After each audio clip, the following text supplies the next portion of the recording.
30 मई 1826 को, जैसा हम सभी जानते हैं हिंदी पत्रकारिता से जुड़े हुए लोग, कि उदंत मार्टन के माध्यम से हिंदी पत्रकारिता का ये सफ़र शुरू हुआ था। और हम सब लोग खुशी गर्व की अनुभूति करते हैं कि इस पत्रकारिता की यात्रा से कहीं ना कहीं जुड़ने का हमें भी अवसर मिला। हम सभी इसी पत्रकारिता के विद्यार्थी हैं। कोई न्यूज़ रूम में रहकर इस पत्रकारिता को सीख रहा है, कोई अभी महाविद्यालय और विश्वविद्यालय के परिसरों में सीख रहा है। आप सभी लोग जो माखनलाल चतुर्वेदी पत्रकारिता विश्वविद्यालय से, जो एशिया का इस तरह का पहला विश्वविद्यालय, ऐसा पहला संस्थान है और बहुत गौरवशाली संस्थान जिसने देश को ही नहीं दुनिया को बहुत अच्छे पत्रकार दिए हैं, तो मुझे बहुत अच्छा लग रहा है। मेरा सौभाग्य है कि मैं इस मंच पर, माखनलाल चतुर्वेदी पत्रकारिता विश्वविद्यालय के इस मंच पर आप सभी से रूबरू हूँ। और मुझे खुशी है कि मैं आप सबसे यहाँ बात कर पा रहा हूँ। मुझे एक बहुत महत्वपूर्ण विषय आज दिया है। कल राज्यपाल महोदय ने, लालजी टंडन जी ने कल बहुत अच्छा उद्बोधन दिया। पत्रकारिता की पूरी यात्रा को उन्होंने याद किया। कल बहुत महत्वपूर्ण दिन से विचार श्रृंखला की शुरुआत हुई है और मुझे बहुत ही प्रसन्नता है कि उसके अगले ही दिन मुझे ये अपनी विचार श्रृंखला की इस कड़ी को आगे बढ़ाने का अवसर मिला है। मैं वेब मीडिया और उद्यमिता पर बात करूंगा, लेकिन चूंकि हम फेसबुक लाइव से जुड़े हैं और फेसबुक लाइव जो होता है वो असल में संवाद का माध्यम है, इसमें एकलाप नहीं होता है, संवाद होता है। तो मैं चाहूंगा कि आप लोग अपने प्रश्न भी भेजते रहें और बाद में हम कोशिश करेंगे कि उन सभी प्रश्नों पर बात करें, चर्चा करें और आप लोगों के भी सुझाव आने दीजिए, क्योंकि डिजिटल माध्यम एक ऐसा माध्यम है जिसमें किसी भी एक व्यक्ति की जो बात होती है वो अंतिम सत्य नहीं होती है। डिजिटल में नए प्रयोगों की गुंजाइश हमेशा बनी रहती है और यही डिजिटल मीडिया की खासियत भी है। तो महत्वपूर्ण बात यह है कि उद्यमिता की बात की गई है। अब अगर मीडिया में कोई भी ऐसा माध्यम है जहां पर से उद्यमी तैयार हो सकते हैं, जहां पर लोग बिना किसी प्रयत्न के अपना उद्यम शुरू कर सकते हैं, वो तो डिजिटल माध्यम ही है, वेब माध्यम ही है। वो इसलिए है क्योंकि बाकी जो स्थापित माध्यम है, दोनों अखबार, जो पुराना परंपरागत माध्यम है मीडिया का, और टेलीविजन, इन दोनों ही माध्यमों में जो शुरुआत का स्तर है, जिसको एंट्री लेवल बोला जाता है, वो बहुत बड़ा है। आपको अखबार शुरू करना है तो उसकी स्वीकृति की, आरएनआई के रजिस्ट्रेशन की तो झंझटें अपनी जगह हैं ही, लेकिन आपके पास 500,000 करोड़ रुपया होना चाहिए कि आप उसका प्रिंटिंग का प्लांट लगा सकें, अखबार को छाप कर, कागज और स्याही खरीद कर, उतने सारे लोगों को काम पर लगाकर, उनकी तनख्वाह की व्यवस्था करके, और फिर आप आगे बढ़ सकें और अखबार शुरू कर सकें। तो लोगों ने जोश जुनून में अखबार कई स्थापित किए, लेकिन इस खर्चे की वजह से वो उसको आगे नहीं बढ़ा पाए। वहीं दूसरी ओर टेलीविजन माध्यम जो है, इलेक्ट्रॉनिक संचार का जो माध्यम है टेलीविजन, जो उसके बाद आया और बहुत महत्वपूर्ण तरीके से उसने अपनी उपस्थिति देश और दुनिया में दर्ज की, उसको भी शुरू करना आसान नहीं है। इसमें जो पैसा है, जो पूंजी है, उसका महत्व बहुत ज्यादा है। एक बड़ी पूंजी के बगैर, इसीलिए इन संस्थानों को या तो ऐसे लोगों ने जिनके अपने उद्योग थे, जिनके पास पहले से बहुत पैसा था, उन्होंने शुरू किया, या जो पुराने संस्थान हैं वो उन लोगों ने शुरू किए जिनमें एक पत्रकारिता को लेकर जुनून था और धीरे धीरे उस तरह की पूंजी जुटाते चले गए। पवित्र जी, धन्यवाद आपको। तो मैं ये कह रहा हूं कि डिजिटल माध्यम एकमात्र ऐसा माध्यम है जहां पर आपके पास अगर केवल 2 लैपटॉप हैं तो उससे भी आप शुरू कर सकते हैं। और डिजिटल माध्यम में उद्यमिता सबसे आसान है। डिजिटल माध्यम में चुनौती कुछ और है। डिजिटल माध्यम में शुरू करना मुश्किल नहीं है। आपको जो डोमेन नेम रजिस्टर करना पड़ता है, आपको बहुत छोटी छोटी जो औपचारिकताएं पूरी करनी पड़ती हैं, वो भी बहुत खर्चे का काम नहीं है। आप 2 लैपटॉप लगाकर अपनी जो पत्रकारिता की, लिखने की, अभिव्यक्ति की आपकी शक्ति है, उसका उपयोग करके और कुछ छोटे संसाधनों के माध्यम से देश दुनिया की खबरें जुटाकर शुरू कर सकते हैं। लेकिन उसके आगे की बात यह है कि आप वेब मीडिया में अगर उद्यमी बनना चाहते हैं तो आप करना क्या चाहते हैं। देखिए, मीडिया एक बहुत व्यापक शब्द है। क्या आप केवल खबरों से जुड़ना चाहते हैं, खबरें करना चाहते हैं तो कौन सी? अगर खबरें आप राष्ट्रीय और अंतर्राष्ट्रीय करना चाहते हैं अपनी उद्यमिता के माध्यम से, तो जो लोग बड़े बड़े मीडिया संस्थान लेकर बैठे हैं, वो लोग जिस तरीके से राष्ट्रीय अंतर्राष्ट्रीय खबरों को कवर कर रहे हैं, आप उससे अलग क्या कर पाएंगे? तो आपको कोई अपना स्पेस, अपनी कोई जगह तलाशनी पड़ेगी। दूसरा, वेब मीडिया की सबसे बड़ी खासियत यह है कि जो लोग अगर उद्यमी बनकर, यानी कि खुद का संस्थान, खुद का सेटअप लगाकर नहीं शुरू कर सकते हैं, लेकिन डिजिटल माध्यम में कहीं ना कहीं नौकरी कर रहे हैं, पत्रकार के रूप में कहीं ना कहीं किसी संस्थान से जुड़े हैं, तो वो भी उद्यमी है। वो उद्यमी इसलिए है कि अखबार की, टेलीविजन चैनल की और डिजिटल की न्यूज रूम में एक बड़ा अंतर यह है कि वहां पर एक वन मैन आर्मी वाला काम होता है डिजिटल मीडिया में। जो लोग डिजिटल मीडिया से सीधे जुड़े हुए हैं उनको पता होगा।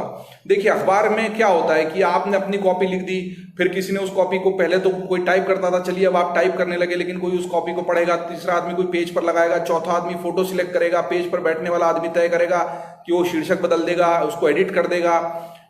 टेलीविजन चैनल में इनपुट होता है, आउटपुट होता है, असाइनमेंट होती है, रिपोर्टर अलग करता है, एंकर अलग काम करता है, सब अलग अलग होता है। लेकिन डिजिटल माध्यम में जो CMS है ना, कंटेंट मैनेजमेंट सिस्टम, वो आपके हाथ में शेयरिंग होता है पूरा। आप ही उसमें टैग लगाते हैं, आप ही खबर लगाते हैं, आप ही उसको बाद में संपादन करने की सारी व्यवस्थाएं होती है, सुविधाएं होती है।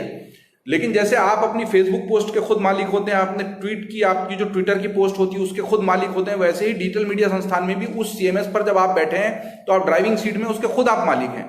तो एक तरह से वहां भी आप उद्यमी हैं। आप ही तय करेंगे कि ये खबर कितनी दूर, अमरेंद्र बहुत अच्छा लगा आपको यहां पर देखकर, तो आप खुद तय करेंगे कि आप इस खबर को कहां तक पहुंचाना चाहते हैं, किस तरह की तस्वीर लगाना चाहते हैं, इसमें कोई संबंधित वीडियो जोड़ना चाहते हैं या नहीं। तो जो पत्रकारिता में है, डिजिटल किसी संस्थान से जुड़े हैं, वो भी उद्यमी है, और जो अलग से शुरू करेंगे वो अपने सोच से, अपने विचार से उसको शुरू कर सकते हैं। महत्वपूर्ण मुद्दा जो विषय को तय किया जा रहा था तब यह है कि आज के समय में जब व्यक्ति को लगता है कि वो किसी बड़े संस्थान से नहीं जुड़ पाता, पत्रकारिता का उसने विधिवत प्रशिक्षण लिया है या उसमें जुनून है, लिखने की क्षमता है, तो वो क्या उद्यमी बन सकता है? बन सकता है। बहुत सवाल है विकास जी, आपके सवाल पे आऊंगा, मैं सवाल सारे लूंगा बाद में, लेकिन मैं अपनी बात, जो कुछ मुद्दे मैंने तय किए हैं, आप ये देखिए कि डिजिटल मीडिया में जो स्टार्टअप्स आए हैं वो मीडिया के क्षेत्र में बहुत कम आए हैं।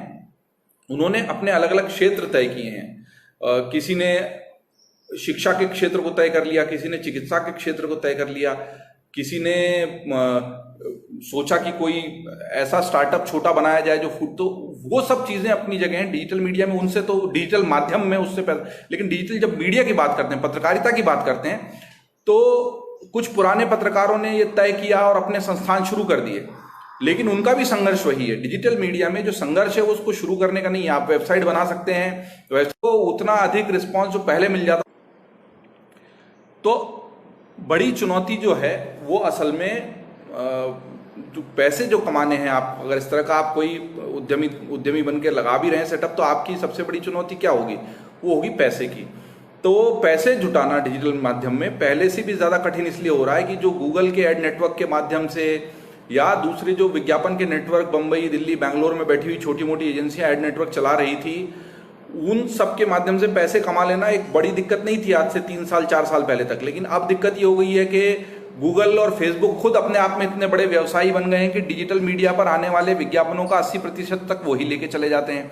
कंटेंट पब्लिश करने वाले जो बड़े बड़े हिंदुस्तान के मीडिया संस्थान हैं, वो ही जब अपनी इतनी मेहनत, इतने सारे लोगों को लगाकर भी पैसे नहीं कमा पाते, तो छोटा, तो इसका मतलब कि आप उद्यमी नहीं बन सकते। आप उद्यमी बन सकते हैं डिजिटल मीडिया के, लेकिन आपको यह तय करना पड़ेगा कि आप एक कोई छोटा क्षेत्र चुन लें। आप किसी छोटे कस्बे, शहर, गांव को जोड़कर वहां की खबरें देना चाहते हैं, केवल शिक्षा की खबरें देना चाहते हैं, केवल चिकित्सा की खबरें, विज्ञान और पर्यावरण पर क्या कोई मीडिया की नहीं है जो सिर्फ उसी पर काम कर रही हो।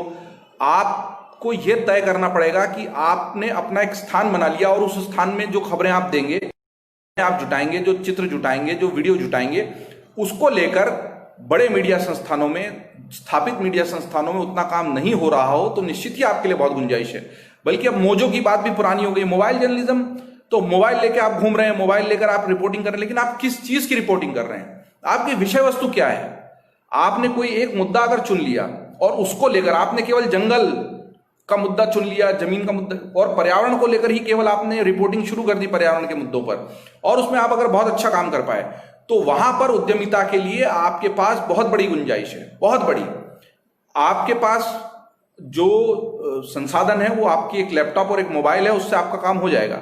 आप अपनी वेबसाइट बना लीजिए, वेबसाइट शुरू में नहीं भी बना रहे हैं तो फेसबुक और ट्विटर पर अगर आप हैं तो उसके माध्यम से भी अपनी बात को शुरू कर सकते हैं। तो मेरा निवेदन, ये जो हम बात कर रहे हैं इस विचार श्रृंखला में माखनलाल चतुर्वेदी पत्रकारिता विश्वविद्यालय के माध्यम से जो आयोजित हुई, और आप सब जुड़े हैं, ध्यान से सुन रहे हैं, बड़ी संख्या में आप उपस्थित हैं, बहुत सवाल भी आप पूछ रहे हैं, तो मुझे लगता है कि बड़ी चीज आपको ये समझनी है। जो बात मैं कहना चाह रहा था मुख्य रूप से, और जिसने मुझे आज के इस व्याख्यान के लिए बहुत ज्यादा लालित भी किया कि मैं आप सबसे बात करूं, वो ये था कि डिजिटल मीडिया के हर पत्रकार को अपने आप को एक उद्यमी के रूप में ही देखना है, चाहे वो किसी मीडिया संस्थान से जुड़ा हो या ना जुड़ा हो। वो इसलिए कि आप अगर इस माध्यम से जुड़े हैं तो आप फेसबुक पर, ट्विटर पर जो पोस्ट कर रहे हैं वो भी आपकी व्यक्तित्व का और आपके पत्रकारिता का ही परिचायक है।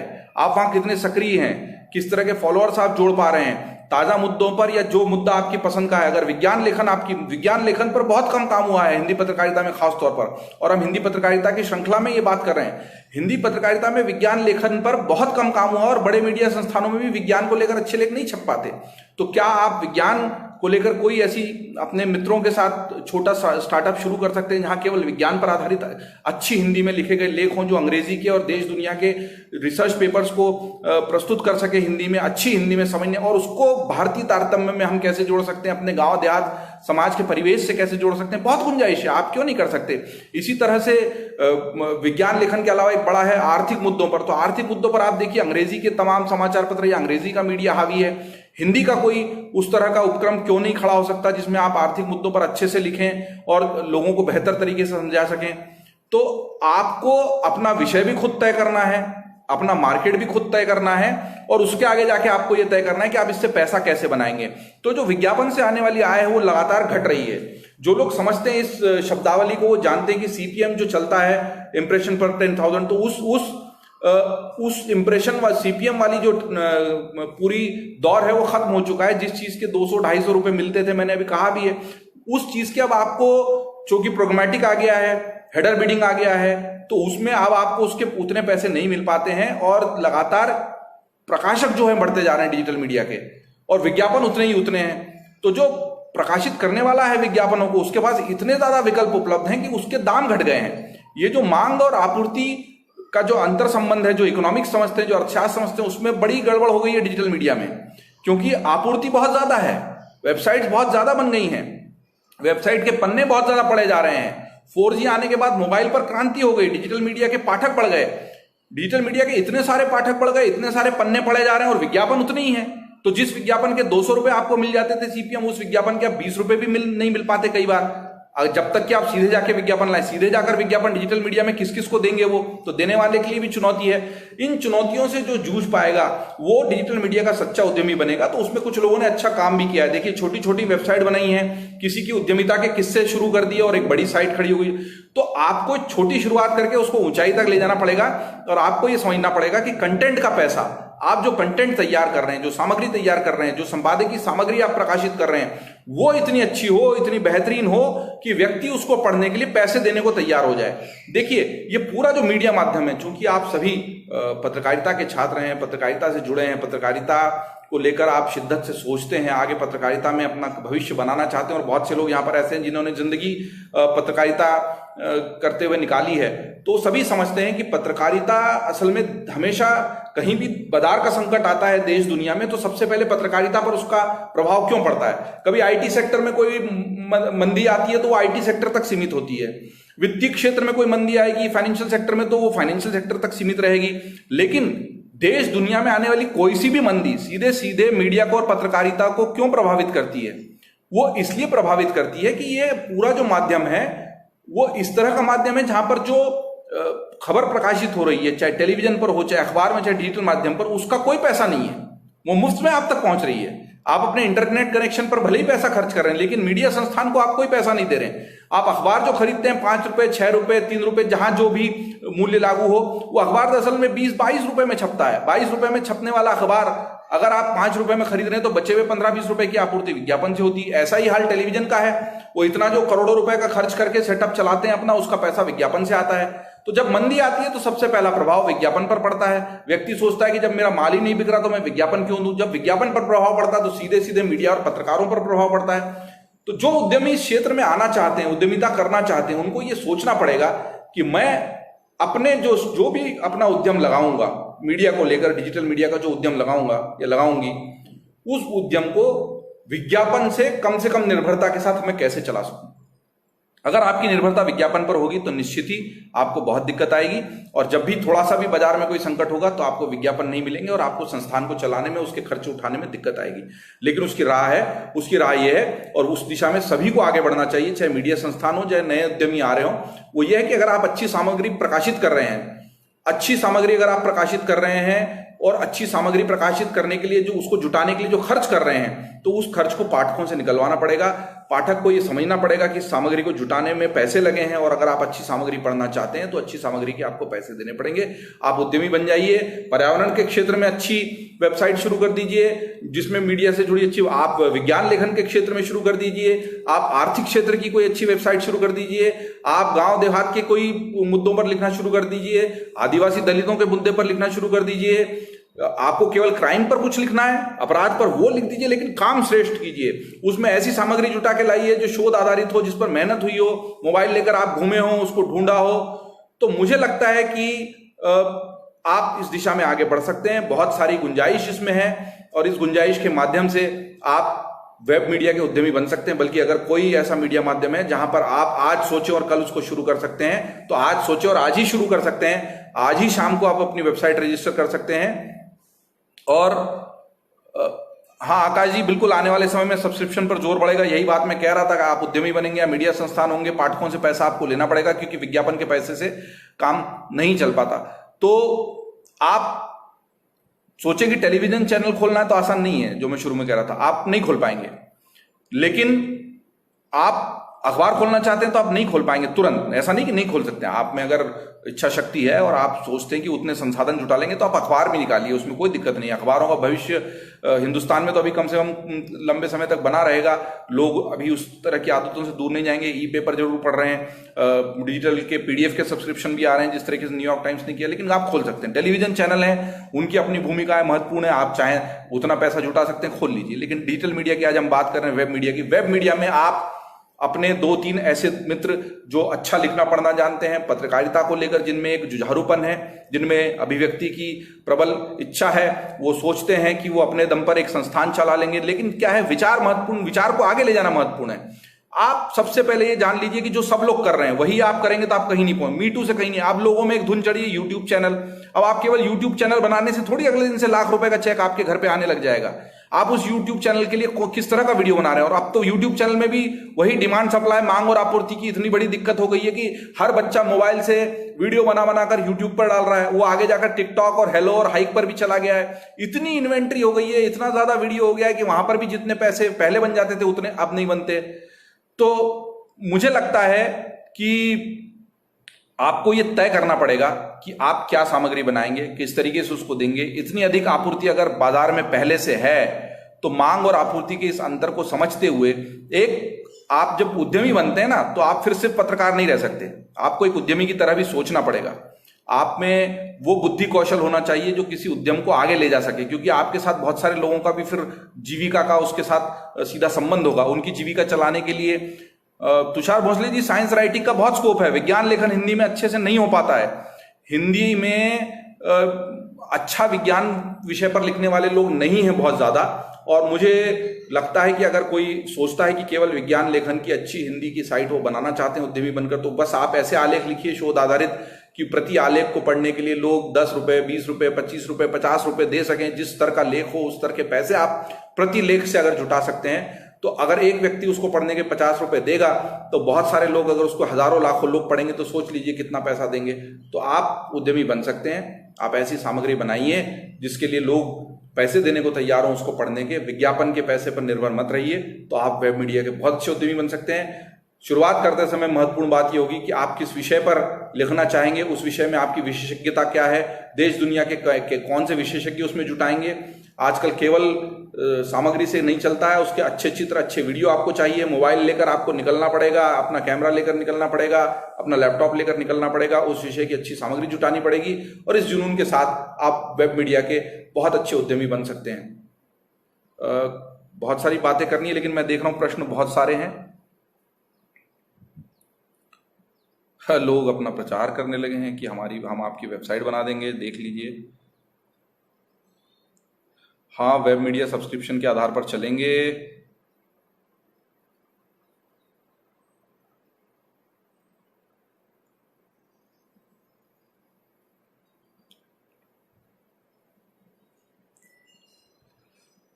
विश्वसनीयता, हाँ उत्कर्ष, आपने उत्कर्ष उपाध्याय पूछ रहे हैं कि क्या मीडिया में वर्तमान परिवेश में उद्यमों पर विश्वसनीयता समाज की ओर से प्राप्त हो सकती है, बल्कि विश्वसनीयता का बड़ा संकट है। किसी ने शुरुआत में मैं देख रहा था तब बातचीत शुरू हुई थी, इसलिए उस प्रश्न को नहीं ले पाया।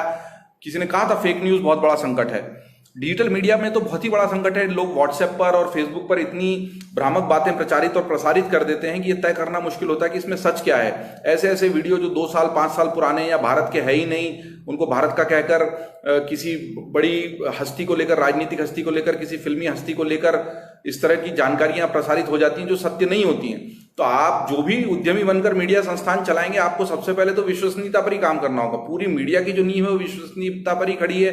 अगर आप विश्वसनीय नहीं होंगे तो निश्चित ही आपको आगे बहुत दिक्कत आएगी। आपको ये बताना पड़ेगा कि डिजिटल मीडिया मतलब सब कुछ, डिजिटल मीडिया और सोशल मीडिया, पहले तो इसका अंतर करना पड़ेगा। डिजिटल मीडिया का मतलब ये है कि आपने बाकायदा संपादकीय की नीति अपनाकर ऐसे लोग रखकर जो पत्रकारिता को, उसके नियमों को, उसके उसूलों को समझते हों। जो कोई नाबालिग है तो उसका नाम, उसकी पहचान नहीं देंगे। कोई महिला है और वो पीड़ित है तो उसकी पहचान उजागर नहीं की जाएगी। कोर्ट के फैसलों का सम्मान किया जाएगा। सरकार के दिशा निर्देशों का ध्यान रखा जाएगा, भारत के कानूनों को ध्यान में रखकर। तो डिजिटल मीडिया है। वरना सोशल मीडिया है जिन पे लोगों को पता ही नहीं है कि व्हाट्सएप पे क्या फॉरवर्ड होना है, क्या फॉरवर्ड नहीं होना है। तमाम नीतियां, नियम बन रहे हैं व्हाट्सएप को संचालित करने के लिए कि आप इससे ज्यादा फॉरवर्ड नहीं करेंगे, वो नहीं करेंगे, लेकिन उससे होगा नहीं, क्योंकि लोगों का दिमाग नियंत्रित नहीं हो पा रहा। लोगों के हाथ में बस व्हाट्सएप पे मैसेज आया कि वो उछल पड़ते हैं उसको फॉरवर्ड करने के लिए। तो वैसे में जो भी डिजिटल मीडिया से जुड़ेगा उसको विश्वसनीयता स्थापित करनी पड़ेगी। जो सोशल मीडिया है वहां पर तो आप देख ही रहे हैं कि क्या हो रहा है, हर तरह का कूड़ा कबाड़ा है। वो भी पर अच्छी बातें भी हैं, लेकिन अच्छी बातों को छांटना मुश्किल हो जाता है। इतनी गलत बातें प्रभावित होती रहती है वहां पर। कोई और प्रश्न अगर आ रहे हैं तो मैं उनको अवश्य लेना चाहूंगा। हाँ, लोकल पर वोकल पर्यटन पत्रकारिता पे स्टार्टअप कर सकते हैं, बिल्कुल कर सकते हैं। पुष्पेन जी, डिजिटल मीडिया के लिए रेवेन्यू मॉडल डेवलप करने के क्या ऑप्शन हो सकते हैं? यह एक बड़ी चिंता। पुष्पेन जी, सबसे बड़ी चिंता वो रही है। मैं यही कह रहा था कि अखबार होते हैं वो पाठक जुटाने की कोशिश करते हैं, उनका संघर्ष चलता रहता है। टेलीविजन चैनल अपनी पाठक संख्या जुटाने में लगे रहते हैं, उनको टीआरपी पे निर्भर करना पड़ता है। एक बात मैं आप सबको ये जरूर बताना चाहूंगा, बहुत लोग जानते हो, सबसे वैज्ञानिक माध्यम अगर कोई है पाठक संख्या नापने का इस वक्त तो वो डिजिटल माध्यम है। अखबार में भी जो है एबीसी और आईआरएस के जो आंकड़े आते हैं उन पर खूब सवाल उठते रहते हैं। पुष्पेन जी ने बहुत अच्छा ये सवाल किया। लेकिन डिजिटल मीडिया में आपको पता होता है गूगल एनालिटिक्स के माध्यम से और दूसरे आपके जो सर्वर की ट्रैकिंग उसके माध्यम से कि ठीक ठीक कितने लोग आ रहे हैं, कहां से आ रहे हैं, क्या पढ़ रहे हैं, कौन से आलेख को ज्यादा पढ़ रहे हैं, कौन से को कम पढ़ रहे हैं। तो यहां पर तो बहुत आसान है। डिजिटल का रेवेन्यू मॉडल, पुष्पेन जी जो आपने सवाल उठाया था, वो अब आगे जाकर सब्सक्रिप्शन पर और पाठकों के पैसे पर ही निर्भर होगा। विज्ञापन के पैसे से नहीं चल पाएगा। मांग और आपूर्ति का बहुत बड़ा संकट है। और जिस तरीके से फेसबुक और गूगल के पास सारा पैसा जाता है, निश्चित तौर पर आगे आपको ऐसा मॉडल तैयार करना पड़ेगा जहां पाठक अच्छी सामग्री के लिए पाठक पैसा देंगे तो उनको अच्छी सामग्री मिलेगी। फेक न्यूज वायरल होती है क्योंकि लोग आगे बढ़ा देते हैं बिना सोचे। उसी को रोकना है आपको, उनको समझाना है कि जो स्थापित मीडिया माध्यम है, प्रीति खंडेलवाल जी ने पूछा है, यूट्यूब पर न्यूज कंटेंट की बाढ़ है। अगर देखिए वो तो न्यूज कंटेंट है ही नहीं अगर वो फेक है तो। हाँ, यूट्यूब पर भी विश्वसनीय कार्य किया जा सकता है, अर्थ उपार्जन भी किया जा सकता है, लेकिन अब उसका जो एंट्री, जैसे पहले था कि आपको 400 घंटे की व्यूइंग में और 1000 सब्सक्राइबर में मोनेटाइजेशन चालू हो जाएगा यूट्यूब पर, अब 4000 घंटे की व्यूइंग कर दी गई है। क्योंकि वही बात है ना जो मैं कह रहा था, डिमांड सप्लाई, मांग और आपूर्ति में यूट्यूब पर इतने वीडियो बनने लगे कि उनको भी अपनी जो नियम है बदलने पड़े। अब आपको ज्यादा मेहनत करनी पड़ती है तब पैसे मिलते हैं यूट्यूब पे, पहले कम मेहनत में ज्यादा पैसे मिल जाते थे। ग्रामीण पंचायत, उनके कार्यकाल, ग्रामीण मुद्दे और ग्रामीण पोर्टल के बारे में एक बार बताएं। मैं इस मुद्दे पर फिलहाल छोटा सा पायलट प्रोजेक्ट चला रहा हूं। प्रभात रंजन जी, बहुत अच्छा मुद्दा आपने चुना है। गांव देहात को लेकर तो बात ही नहीं हो रही, और अब जब से ये घर वापसी की बात हुई है, मैं उसको पलायन नहीं कहता हूं, जो ये हमारे श्रमिक और मजदूर भाई अपने गांव देहात में लौटे हैं, तो जो भी अभी गांव देहात पे काम करेगा उसका भविष्य उज्जवल है। गांव देहात में ग्राम पंचायतों की योजनाएं, ग्रामीणों के लिए जो कार्य हो रहा है उस पर बात नहीं हो पा रही है। बड़े पारंपरिक मीडिया माध्यमों के पास उसके लिए उतनी जगह नहीं है, उतना समय नहीं है। अगर आप केवल गांव देहात पर काम करेंगे, कस्बे पर काम करेंगे, वहां की स्थानीय समस्याओं पर काम करेंगे, और गांव देहात के जिन लोगों के हाथ में मोबाइल आ गया है उनको अपने डिजिटल माध्यम से जोड़ पाएंगे, तो निश्चित ही आपके लिए बहुत बहुत अच्छी संभावनाएं हैं। अनियंत्रित और संपादकीय नियंत्रण मुक्त डिजिटल मीडिया के लिए, जब संपादकीय नियंत्रण से मुक्त हो जाएगा तो डिजिटल मीडिया नहीं है भाई, वो फिर सोशल मीडिया है। आप एक व्यक्ति भी हैं और डिजिटल मीडिया चला रहे हैं तो संपादकीय नियंत्रण जरूरी है, बहुत जरूरी है। एंटरटेनमेंट सेगमेंट में बहुत भविष्य है, एंटरटेनमेंट में बहुत पैसा मिलता है। आप देखिए कि अभी डिजिटल पर कौन सा माध्यम है जिसको सब्सक्रिप्शन के माध्यम से पैसा मिल रहा है? नेटफ्लिक्स को मिल रहा है, अमेजन प्राइम को मिल रहा है। ये सब क्या है? एंटरटेनमेंट है। एंटरटेनमेंट के लिए तो हिंदुस्तान में व्यक्ति फिल्म देखने के लिए तो मॉल में जाके भी 200-250 रुपए दे रहा है ना। डिजिटल पर अच्छा कंटेंट होगा तो बिल्कुल मिलेगा। अभिषेक रंजन गर्ग, हाँ, न्यूज वेबसाइटों के रजिस्ट्रेशन की प्रक्रिया सुनिश्चित होनी चाहिए। सरकार ने कोशिश बहुत की पर अभी ऐसा हो नहीं पाया है। आप रजिस्ट्रेशन के पीछे क्यों पड़ रहे हैं? अभी तो आपके लिए अच्छा समय है कि आप डिजिटल न्यूज की वेबसाइट में, अब बहुत सारे लोगों ने गलत सलत भी बना ली है, वो छटनी होगी उसकी आगे जाके। एसईओ की महत्ता है लेकिन एक सीमित है। ऐश्वर्या कुलश्रेष्ठ जी, एसईओ जो है अब प्रासंगिक है लेकिन उतनी महत्वपूर्ण नहीं, क्योंकि अब गूगल जो है अपने एल्गोरिदम में बहुत तेजी से बदलाव कर देता है और वो इतने तेज बदलाव होते हैं कि एसईओ का काम पीछे रह जाता है और गूगल अपने हिसाब से परिवर्तन करता है। जनजातीय समाज तो मूल मीडिया से, पारंपरिक मीडिया से भी दूर रहा है, लेकिन डिजिटल मीडिया उनको अपने आप से जोड़ सकता है। मोबाइल गांव में पहुंचा है, स्मार्टफोन नहीं पहुंचा है लेकिन फीचर फोन पहुंचे हैं। जियो के जो मोबाइल हैं या दूसरे छोटे फोन है वो पहुंचे हैं। और आप देखिए जिस तरह छत्तीसगढ़ में काम हुआ है इन जनजातियों को जोड़ने से डिजिटल माध्यम का, वो अच्छा काम हुआ है। तो उस तरह के छोटे नए बिल्कुल क्रांतिकारी विचारों के जरिए आप सोचिए तब आप, क्योंकि डिजिटल मीडिया में बहुत संभावनाएं हैं। वेब जर्नलिज्म में एंटरटेनमेंट डेस्क का बहुत बड़ा रोल है। एंटरटेनमेंट से बहुत पेज व्यूज आते हैं। एंटरटेनमेंट देश में बहुत पढ़ा जाता है। देखिए शुरू से कहा जाता रहा है चाहे कंटेंट कहीं का भी हो। आपने जो भी ये सवाल पूछा था, आपका नाम ऊपर चला गया। एंटरटेनमेंट डेस्क का सवाल किन्होंने पूछा था मैं भूल रहा हूं। हाँ, एडीएडी लिखा है इसमें, नाम तो आपका स्पष्ट नहीं आ रहा है एडीएडी जी। लेकिन एंटरटेनमेंट देखिए कहा जाता है शुरू से कि एबीसी जो है कंटेंट का, एबीसी वो हमेशा सुपरहिट रहेगा। चाहे आप किसी भी माध्यम में हो, अखबार में हो, टीवी में हो या वेब माध्यम में हो, एबीसी हमेशा सुपरहिट रहा है। एबीसी का मतलब है एस्ट्रोलॉजी, बॉलीवुड और क्रिकेट। तो भारत का जो मानस है व्यापक, एस्ट्रोलॉजी, बॉलीवुड और क्रिकेट पे आप कुछ भी लिखते हैं तो पढ़ता है उसको। डिजिटल इंडिया में मीडिया की बहुत बड़ी भूमिका है साहब। डिजिटल मीडिया की हम बात कर रहे हैं, वेब में उद्यमिता की बात कर रहे हैं। ग्रामीण स्तर पर देखिए जागरूकता नहीं है, उनको पता नहीं है कि सही वेबसाइट क्या है। आप देखिए कि किसानों को उनकी उपज को लेकर, उनकी फसल को लेकर जागरूक करने वाले, उनकी मिट्टी की गुणवत्ता को लेकर सरकार ने बहुत स्कीमें बनाई है, वो पहुंच नहीं पाती। क्या कोई ऐसा डिजिटल माध्यम तैयार हो सकता है जो उसमें पुल का काम करे, ग्रामीणों को जागरूक करे? आप एक ऐसी ऐप बना दीजिए जो उसपे किसान जुड़ जाए, किसान उसका उपयोग करना सीखे, वो उसकी फसल में फायदेमंद हो, तो वो जुड़ सकता है आपके डिजिटल माध्यम से। नए न्यूज पोर्टलों की इतनी बाढ़ आ गई जिससे विश्वसनीय, हाँ तो बाढ़ तो आ गई है, क्योंकि मैंने शुरू में कहा एंट्री लेवल बैरियर बहुत कम है। 2 लैपटॉप या 1 मोबाइल लेकर आप वेबसाइट शुरू कर सकते हैं। ब्रेकिंग न्यूज की इस होड़ में न्यूज चैनल की विश्वसनीयता कितनी सही है या गलत, इस पर आपके विचार साझा कीजिए। न्यूज चैनल की विश्वसनीयता तो, न्यूज चैनल अगर है वो अपने आप में स्थापित, तो उसको विश्वसनीय होना ही पड़ेगा। 1-2 खबरें इधर उधर हो सकती हैं, गलत हो सकती हैं, नहीं तो फिर पाठक तय करें। अगर वो झूठी खबर दिखा रहा है, गलत खबर दिखा रहा है, तो आप उसको क्यों देखेंगे?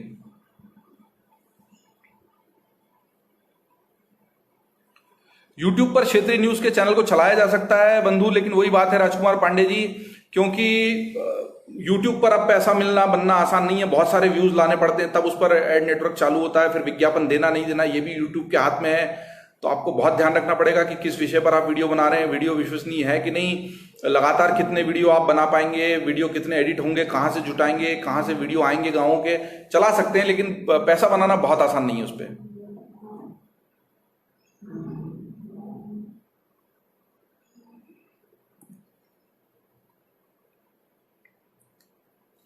वेबसाइट में डू फॉलो बैकलिंक, बैकलिंक से तो आपका वेब ट्रैफिक बढ़ता है, आपकी रेफरेंस कहीं लगी, बैकलिंक लगी। अगर मैं अभिषेक त्रिपाठी जी आपका सवाल सही समझ रहा हूं तो फॉलो तो यह है कि आप उस विषय को फॉलो कर सकते हैं। वहां पर मान लीजिए आपने कोई लेख पढ़ा या किसी लेखक को पढ़ा, उसको फॉलो किया, तो उसके जो लेख होंगे वो आपको पता लग जाएंगे।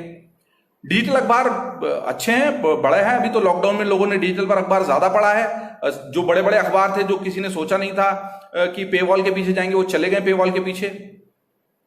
एस्ट्रोलॉजी कंटेंट आरती जोशी जी बहुत पढ़ा जाता है। एस्ट्रोलॉजी देखिए कितना भी कोई कुछ भी कहे, लेकिन भारत में ज्योतिष और उससे जुड़ी हुई जितनी भी बातें हैं, मान्यताएं, उस पर बहुत पढ़ा जाता है और उसको पढ़ने वाले बहुत सारे लोग हैं। किशन उपाध्याय जी, ऑनलाइन मैगजीन कैसे शुरू करें, क्या करना ठीक होगा? मैगजीन से आपका तात्पर्य क्या है? ऑनलाइन में तो जो भी है आप एक उस पर चाहते हैं कि मैगजीन का मतलब तो ये होता है कि रोज नहीं आएगा, उस पर कुछ अंतराल में आएगा। तो डिजिटल पर अगर आप चाहते हैं कि सप्ताह में एक बार ही कुछ आए, तो फिर इतना अच्छा हो, इतना जबरदस्त हो कि हर सप्ताह लोग उसका इंतजार करें, तब आएगा।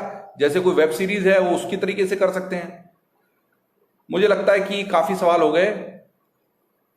एकेडमिक में पत्रकारों को जाना चाहिए या नहीं जाना चाहिए? सचिन पारिक जी, ये तो आपको तय करना है। पहले आप अपनी फील्ड की पत्रकारिता कर लें, उसके बाद अकेडमी में जाएं तो ज्यादा अच्छा है। लेकिन आप सीधे भी जाना चाहते हैं तो स्वागत है आपका।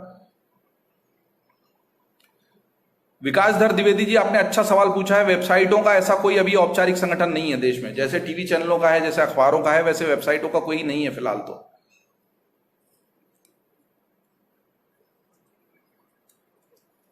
Cyber crime of digital media, नहीं डिजिटल मीडिया में नहीं, साइबर क्राइम तो बहुत व्यापक है। साइबर क्राइम में सब आता है, आर्थिक का भी होता है, सब तरह का होता है। और साइबर क्राइम अपने आप में बड़ा और अलग विषय है। और साइबर क्राइम की चुनौती हमेशा बनी रहेगी, क्योंकि हैकर्स हर जगह मौजूद हैं। ब्लॉग लिखने के माध्यम से पैसे कमाने, ब्लॉग के लिए अगर कोई अच्छा संस्थान है तो प्रति ब्लॉग आपको पैसे देता है। अगर आप उनसे जुड़ जाते हैं, ब्लॉग लिखते हैं, तो सप्ताह में जितने ब्लॉग आप लिखेंगे या महीने में जितने ब्लॉग लिखेंगे, उसके हिसाब से सुशील कुमार जी आपको पैसा मिलेगा। मुरली मेहता जी, अखबार का भविष्य भी भारत में कायम रहेगा। अभी बहुत सारे लोग ऐसे जिनकी अखबार पढ़ने की आदतें बनी हुई हैं और वो आगे भी बनी रहेगी। जो हमारा सामाजिक ताना बाना है, हम केवल शहर में कुछ एक दो सोसाइटियों में अगर अखबार नहीं पढ़ा जा रहा, उसको लेकर पूरे देश का आकलन नहीं कर सकते। अखबारों का भविष्य अभी भी भारत में अच्छा और वो चलेंगे।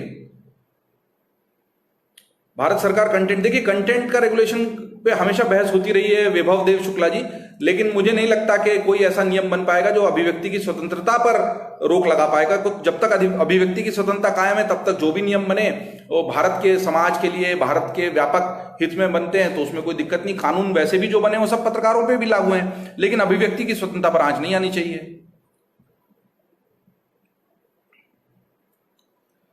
अच्छी बुक लिखते हैं तो डिजिटल माध्यम से पहुंचा दीजिए, लोग पढ़ लेंगे। ये सवाल किनका था, नाम ऊपर चला गया आपका, राजकुमार पांडे जी। मुझे लगता है कि हमारा जो लाइव है वो लगभग 35-36 मिनट चल चुका है। एक दो सवाल और ले लेंगे। मेरे पास कोई सूचना है क्या आयोजकों की तरफ से? मैं देख लेता हूं, नहीं तो मैं चाहूंगा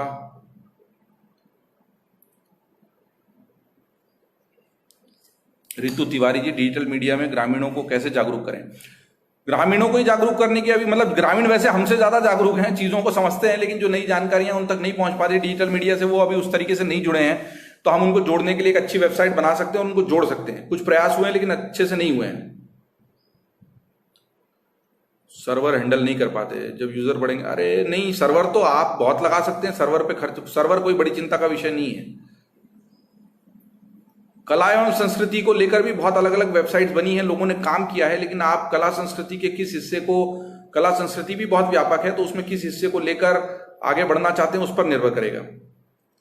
डिजिटल लिटरेसी के लिए लोगों को जागरूक करना पड़ेगा। कोविड-19 के बाद डिजिटल मीडिया का स्वरूप क्या दिखाई देता? पुष्पेन जी, मुझे निश्चित ही आपने बहुत अच्छे, और उम्मीद भी यही थी क्योंकि आप इससे बहुत करीब से जुड़े हैं।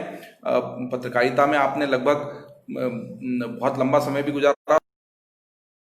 आपसे कहना चाहूंगा इस मुद्दे पर कि जैसे अलग अलग काल होते हैं, वैसे कोरोना काल को इस रूप में याद किया जाएगा कि कोरोना काल के पहले की पत्रकारिता, कोरोना काल के दौरान की पत्रकारिता और कोरोना काल के बाद की पत्रकारिता।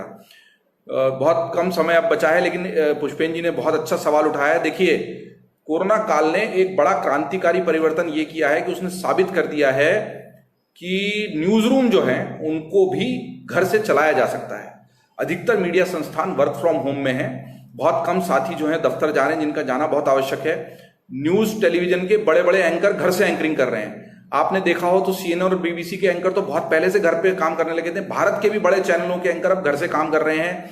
अखबार, किसी ने सोचा नहीं था कि अखबार की न्यूज रूम घर से बैठकर अखबार निकाल लेगी, लेकिन घर से बैठकर अखबार निकल रहे हैं।